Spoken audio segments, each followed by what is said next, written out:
Hello students, कैसे हो आप सब लोग। मैं प्रसून एक बार फिर से आप सब लोगों का स्वागत करता हूं अपने चैनल पीजे मैथ्स पर। एक बार फिर मैं आपके सामने आज एक नए वीडियो के साथ आ गया हूं। कुछ दिनों से मैं वीडियो नहीं बना पा रहा था क्योंकि मेरा फ़ोन ख़राब हो गया था, लेकिन अब मैं फिर से आपके सामने रहूँगा, आपके साथ रहूँगा। ऑन एन एवरेज एक वीडियो मैं अब डेली आप लोगों को प्रोवाइड करूँगा। और हम लोग ट्रायंगल्स पढ़ रहे थे। एक वीडियो मैंने ऑलरेडी दे दिया है जिसमें मैंने एक थ्योरम और कुछ क्वेश्चंस करवाए हैं। और आज के वीडियो में मैं सिमिलरिटी के जितने क्राइटेरिया है वो और दो मेन थ्योरम जो सीबीएसई ने कई बार पूछा है, एक पाइथागोरस और एक area of two similar triangles का रेशियो उनके साइड के स्क्वायर के रेशियो के बराबर होता है। ठीक है, तो इन थ्योरम्स को डिस्कस करूंगा, कुछ एक दो क्वेश्चंस भी करवाऊंगा। मैं ये आशा करता हूं कि आप सब लोग अपने घर में होंगे, स्वस्थ होंगे, पढ़ाई कर रहे होंगे और सोशल डिस्टेंसिंग का पूरी तरह पालन कर रहे होंगे। ठीक है, तो चलो शुरू करते हैं इस वीडियो को और स्टार्ट करता हूं मैं सिमिलरिटी के क्राइटेरिया से। ठीक है, आप लोगों ने क्लास 9th में ये पढ़ा होगा कि कॉन्ग्रुएंसी के कितने क्राइटेरियाज होते हैं, कैसे हम देख सकते हैं कि दो ट्रायंगल कॉन्ग्रुएंट है या नहीं है। तो अब 10th में आपको ये देखना है कि टू ट्रायंगल्स सिमिलर कौन कौन से क्राइटेरिया से हो सकता है। ठीक है, मान लेते हैं कोई दो ट्रायंगल है, एक एबीसी और एक पीक्यूआर। ये हमारा ट्रायंगल एबीसी है और ये हमारा ट्रायंगल पीक्यूआर है। तो अब ये दो ट्रायंगल सिमिलरिटी का साइन है, आप लोग जानते भी होंगे। अब हम देखेंगे कि ये दो ट्रायंगल सिमिलर कब कब हो सकते हैं, मेन क्राइटेरिया क्या है। तो देखो, सबसे पहला क्राइटेरिया है S S S. S S S का सिंपली मतलब होता है साइड, साइड और साइड।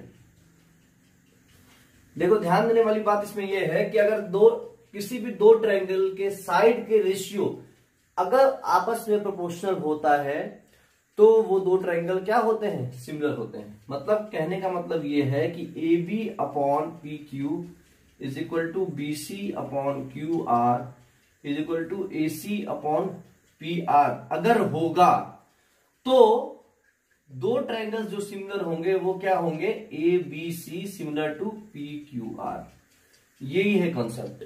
ठीक है, अब एक इसमें छोटी सी चीज मैं ये बताना चाहूंगा कि कभी कभी क्या होता है, बच्चे यहां कंफ्यूज होते हैं कि एबीसी सिमिलर है पी क्यू आर के, ये इस समय है। लेकिन अगर मैं ये कह दूं कि बी ए सी सिमिलर है पी क्यू आर के, तब भी क्या ये चीज होगा? नहीं, तब ये चीज नहीं होगा। तब करस्पॉन्डिंग जो साइड्स हैं वो भी बदल जाएंगे। जैसे कि अगर बी ए सी सिमिलर होगा पी क्यू आर के तो रेशियो क्या हो जाएगा, B A upon P Q is equal to A C upon Q R is equal to B C upon P R. ये बहुत सटीक कॉन्सेप्ट है। ये बच्चे यहाँ पे गलती करते हैं कि उन्हें अगर B A C similar to P Q R भी मिलता है तो यही कंडीशन यूज कर लेते हैं, या ये कंडीशन लाने के बाद अगर क्वेश्चन में कभी इसकी जरूरत पड़ती है तो ये मान लेते हैं कि बी ए सी भी सिमिलर होगा पी क्यू आर की, पर ऐसा नहीं है। ये जो सीक्वेंस है ए बी सी या बी ए सी या पी क्यू आर, ये जो भी ये सीक्वेंस है, ये सीक्वेंस बहुत मायने रखता है। इस सीक्वेंस को आपको ध्यान रखना है कि जिस तरह का सीक्वेंस रहेगा उसी तरह से रेशियो, आपस में जो रेशियो हम लिखते हैं वो भी रहेगा। ठीक है, और ये हो गई पहली कंडीशन। और जो सबसे मेन कंडीशन है एस एस एस बोलते हैं इसको। कॉन्ग्रुएंसी में भी पढ़ा होगा आप लोगों ने, साइड साइड साइड, वहां पे इक्वल था, यहाँ पे क्या है, प्रोपोर्शनल है।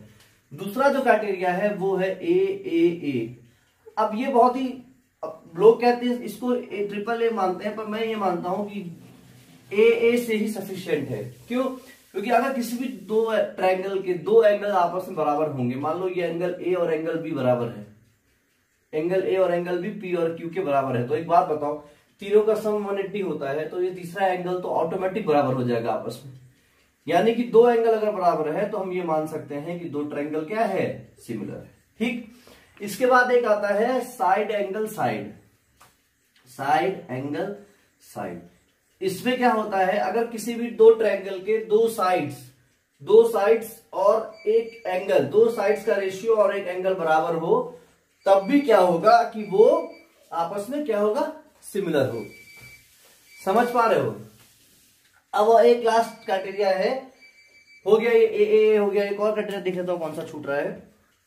एस हो गया, ऐसे, ठीक है। बस यही मेन क्राइटेरिया है जिससे आप क्या कर सकते हो, दो ट्रायंगल को सिमिलर दिखा सकते हो, ठीक है। और एक जो रामबाण मैंने स्टार्टिंग में बताया था कि अगर दो ट्रायंगल आपस में क्या हो, सिमिलर हो, तो तीनों एंगल्स क्या होगा, एंगल ए, एंगल बी और angle C, angle P, angle Q, angle R, ये आपस में क्या होगा, इक्वल। और A B upon P Q is equal to B C upon Q R is equal to A C upon P R. ये बहुत ही मेजर कॉन्सेप्ट है सिमिलरिटी का। 90% क्वेश्चंस इसी पे बनते हैं और इसी से सॉल्व हो जाते हैं, ठीक है। और बाकी जो थ्योरम पे बेस्ड क्वेश्चंस है तीन थ्योरम है मेन। एक जो मैंने बता दिया है थेल्स या बीपीटी, बाकी के दो थ्योरम्स आज हम देखेंगे। आगे बढ़े, अब देखते हैं हम लोग कि कैसे दो सिमिलर ट्रायंगल के एरियाज आपस में क्या रिलेशन रखते हैं, ठीक है। एक मिनट, अब एक नया थ्योरम देखेंगे हम लोग, ठीक है। नया थ्योरम देखने जा रहे हैं जिसमें दो सिमिलर ट्रायंगल्स के एरिया के बारे में बात करेंगे। तो दो ट्रायंगल बना लेते हैं पहले। ये हमारा ट्रायंगल हो गया पी क्यू आर या एबीसी मान लो इसको, और दूसरा ट्रायंगल हमारा क्या हो गया, P Q are, P Q are. आप चाहो तो एक्स वाई जेड भी मान लो, कोई दिक्कत नहीं है, ठीक है। मान लो गिवन क्या है, पर ये लिख लेते हैं हम लोग। गिवन है कि triangle A B C is similar to triangle P Q R. और हमें प्रूफ क्या करना है, बहुत ही खतरनाक सा ये कॉन्सेप्ट है, क्वेश्चन में भी बहुत यूज होता है, आगे भी आप लोगों को काम पड़ेगा। अगर आप मैथ्स पढ़ते हो, आगे कंपटीशन वगैरह की तैयारी करते हो, एसएससी बैंक किसी भी चीज की, तो उसमें आपको ये थ्योरम से बेस्ड क्वेश्चंस बहुत ज्यादा पूछे जाते हैं। एसएससी में तो खास करके बहुत सारे क्वेश्चंस आते हैं जिसमें धड़ल्ले से यूज होता है इस कॉन्सेप्ट का, ठीक है। देखते हैं कॉन्सेप्ट क्या है। अगर मान लो इस बड़े ट्रायंगल में, दूसरा मार्कर यूज करता हूं, इस बड़े ट्रायंगल का एरिया मैं मान लेता हूं कि A1 है, या ए कैपिटल ए मान लो, ठीक है। और इसका एरिया क्या है, स्मॉल ए, ठीक। तो ये फॉर्मूला, ये रेशियो ये होता है A upon A is equal to A B upon P Q का स्क्वायर, और ये आ जाएगा B C upon Q R का square is equal to A C upon P R का स्क्वायर। अब मैं देखता हूं कि बच्चे इस थ्योरम को रटते हैं बैठ के। रटना नहीं है, बहुत ही इजी सा थ्योरम है, बहुत सिंपल है। देखना आप कितने आसानी से इसको कर लोगे। मैं आपको बताता हूं कैसे इस थ्योरम को कैसे ध्यान रखना है, ठीक है। थ्योरम अगर प्रूफ है तो थोड़ा बहुत तो याद करना पड़ेगा, लेकिन रटने की जरूरत नहीं है, ठीक है। आप समझ सकते हो, अप्रोच याद रखो कि अप्रोच क्या है।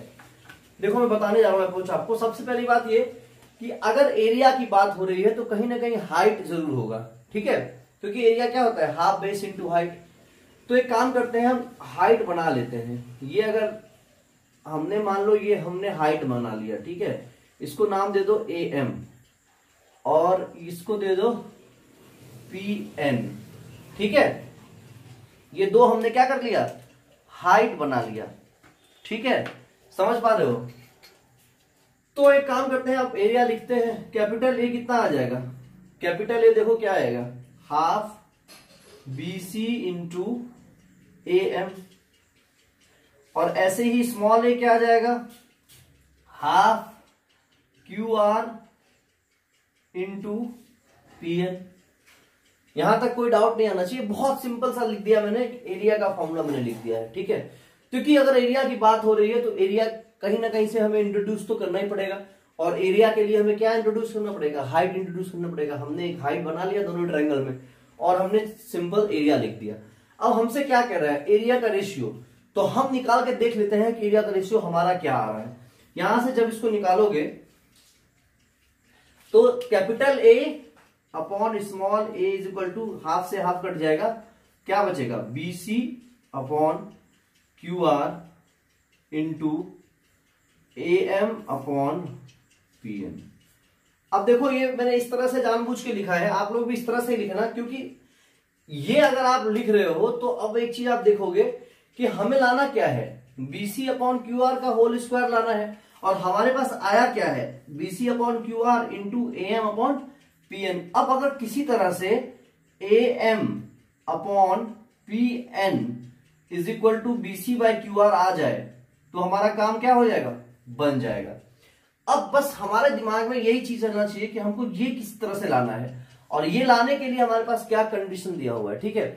तो एक बात ध्यान दोगे कि हमने स्टार्टिंग में क्या कहा था, given this two triangles are similar. अब एक बात बताओ, अगर दो ट्रायंगल सिमिलर है तो मैंने क्या कहा था, पेनेसिया रामबाण क्या कहा था, वो रामबाण का यूज हम लोग तो अभी तक किए ही नहीं है, तो उसी को लिख देते हैं पहले। जैसे ही उसको लिखेंगे तो देखो लिखने क्या करोगे, सबसे पहले AB upon PQ is equal to BC upon QR is equal to AC upon PR, ठीक है। ये एक कंडीशन हमने क्या किया, लिख लिया। अब ध्यान से देखो एक चीज कि BC upon QR is equal to क्या है, AC अपॉन PR और is equal to AB upon PQ। हमें क्या लाना है, AM अपॉन PN इंट्रोड्यूस करना है।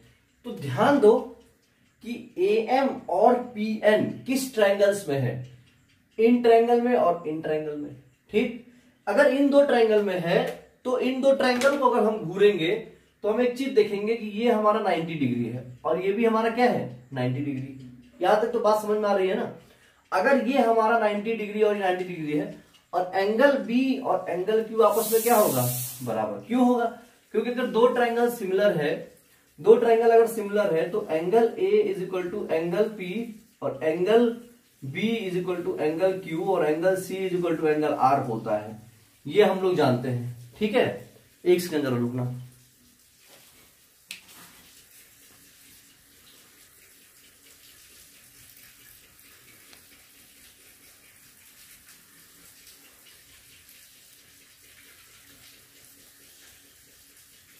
चलो लाइट चला गया है, लेकिन ठीक है, लाइट है सफिशिएंट, तो इसी को कंटिन्यू करते हैं। अब देखो ध्यान से, ये हमारा आ गया। अब angle A angle P angle B angle Q angle, इसका मतलब क्या हुआ कि ये दो एंगल्स आपस में क्या है, इक्वल है। तो मैं ये भी कह सकता हूं कि triangle ABM is similar to triangle PQN, कह सकता हूं कि नहीं। देखो B एंगल Q के बराबर, M एंगल N के बराबर। अगर ये चीज है तो फिर से मैं क्या बोलता हूं कि अगर दो ट्रायंगल सिमिलर है तो लिख लो AB upon PQ is equal to BM upon QN is equal to AM upon PN। ये आ गया हमारे पास, AM upon PN is equal to क्या आ गया, AB अपॉन PQ, ठीक है। अब बस मैं लिखूंगा नहीं, इसको आप लोग देख लो, समझ जाओगे कि अगर AM upon PN AB upon PQ के है बराबर, तो AB अपॉन PQ किसके बराबर है, BC अपॉन QR के। ध्यान देना, अगर AM upon PN AB upon PQ के बराबर है, आप एग्जाम में थोड़ा सा बना दोगे कि इसको इक्वेशन 1 मान लेना, इसको इक्वेशन 2 मान लेना, और यहां से आप क्या लिखोगे कि AM from 1 and 2 AM upon PN बराबर किसके हो जाएगा, BC अपॉन QR के। और ये देखो क्राइटेरिया ए क्राइटेरिया से सिमिलर है, ठीक है। अब देखो AM upon PM BC upon QR क्या गया, यानी कि capital A upon small a is equal to क्या आ गया, BC अपॉन QR के होल स्क्वायर के बराबर। और यही हमें प्रूव करना था। सिमिलरली लिख सकते हो आप लोग कि सिमिलरली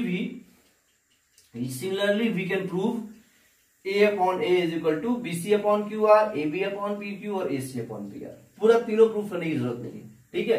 ये बहुत ही अच्छा क्वेश्चन है, सीबीएसई में करीब 7-8 बार आ चुका है, 2012-13 ऐसी करके 7-8 बार आ चुका है, आप लोग देख लेना।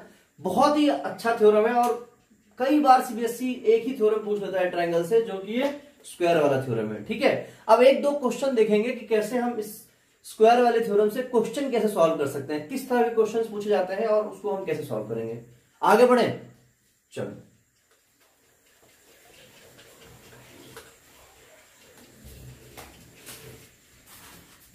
देखो इस पे ना एक बहुत ही इंपॉर्टेंट रिजल्ट है, तो वो मैं आपको बता देता हूं, ध्यान रखिएगा। क्वेश्चन में तो कभी नहीं पूछा है, लेकिन हो सकता है कभी 1 नंबर या 2 नंबर में पूछ भी ले, ठीक है।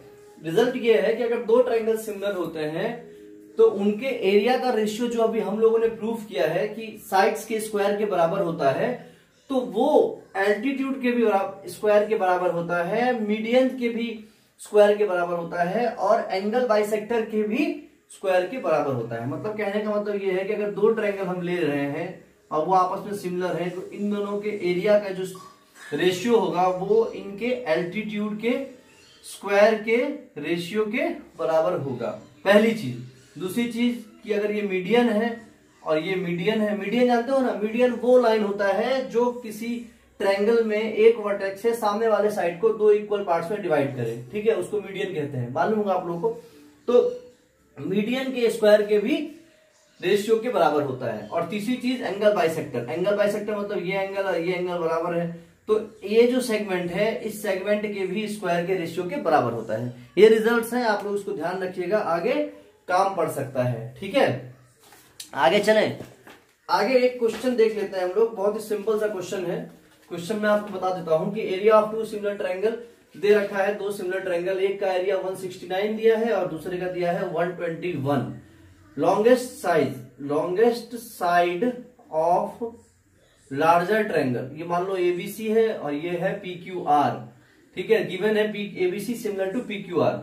Longest side of ABC is equal to हमें दे दिया 26 सेंटीमीटर, तो find the longest side of smaller triangle, मतलब पीक्यूआर का लॉन्गेस्ट साइड हमसे पूछ रहा है। बहुत ही सिंपल सा क्वेश्चन है। देखो क्या करेंगे, एरिया का रेशियो जो होता है वो क्या होता है, इस साइड के स्क्वायर के रेशियो के बराबर। तो साइड का स्क्वायर मतलब ए बी अपॉन, अगर ये लॉन्गेस्ट है तो यहाँ पे क्या लॉन्गेस्ट होगा, पी क्यू, क्योंकि सिमिलर है ट्रायंगल, ठीक है, एबीसी सिमिलर है पीक्यू के, पीक्यू आर के, तो अगर ए बी लॉन्गेस्ट है तो यहाँ पे क्या होगा, पीक्यू होगा, तो ए बी अपॉन पीक्यू के होल स्क्वायर के बराबर होगा।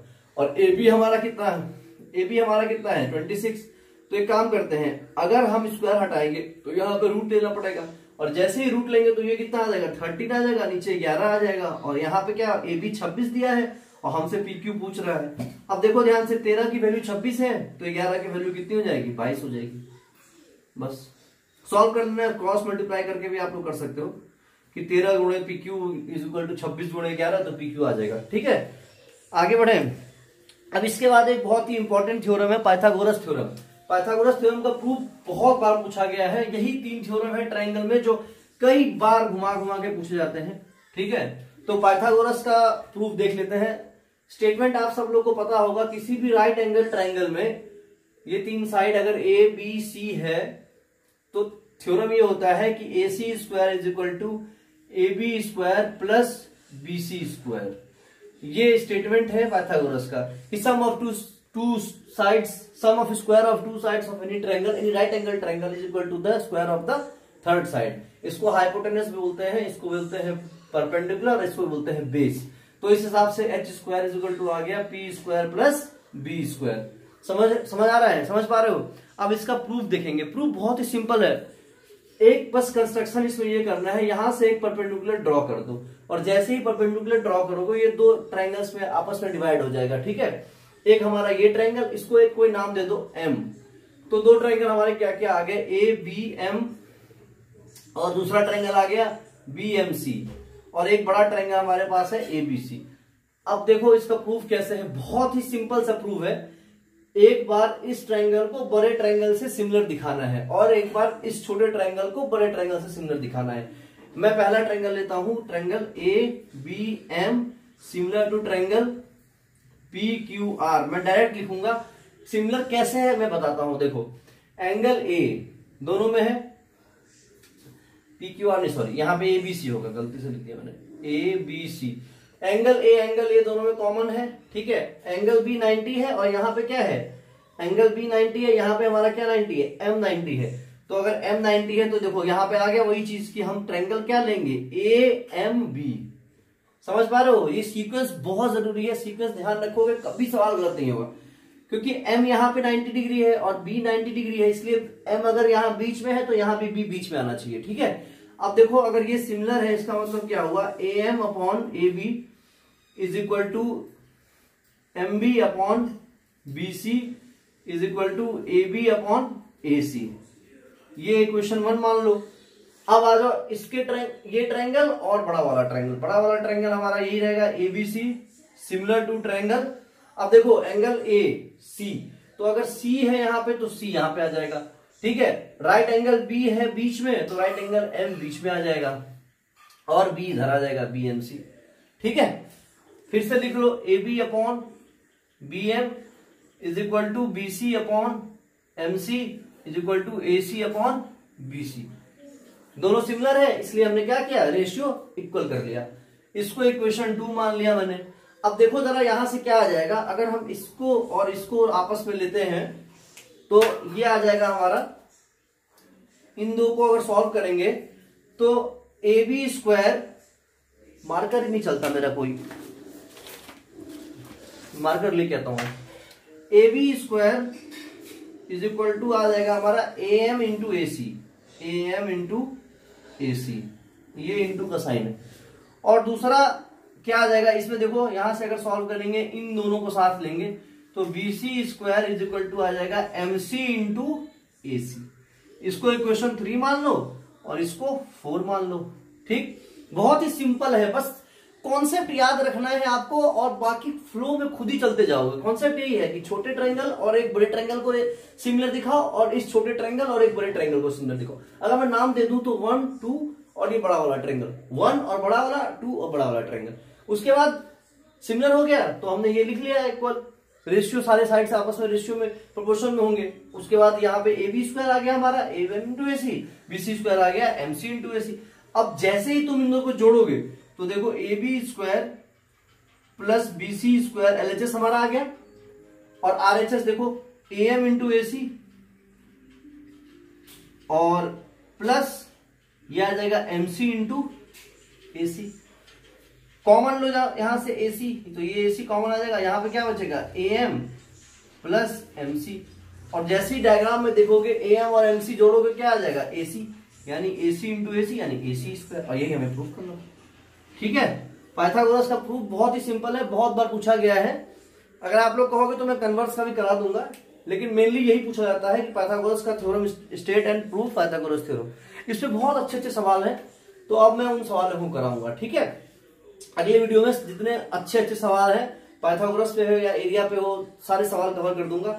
और एक बात मैं ये कहना चाहूंगा कि इसका ट्रायंगल चैप्टर का जो ऑप्शनल एक्सरसाइज है वो बहुत ही बढ़िया है और सभी बच्चों से मैं ये रिक्वेस्ट करूंगा, रिक्वेस्ट का मैं जरूर ये एडवाइस करूंगा कि आप लोग उसको जरूर करें। मैं उसका सोल्यूशन का एक वीडियो में डालूंगा।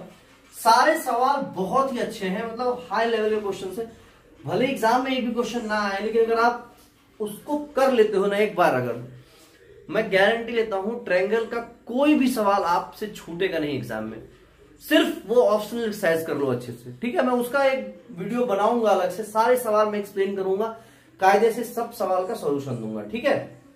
आज के लिए इतना ही रखते हैं, अगले वीडियो में फिर हम मिलेंगे, जल्दी मिलेंगे।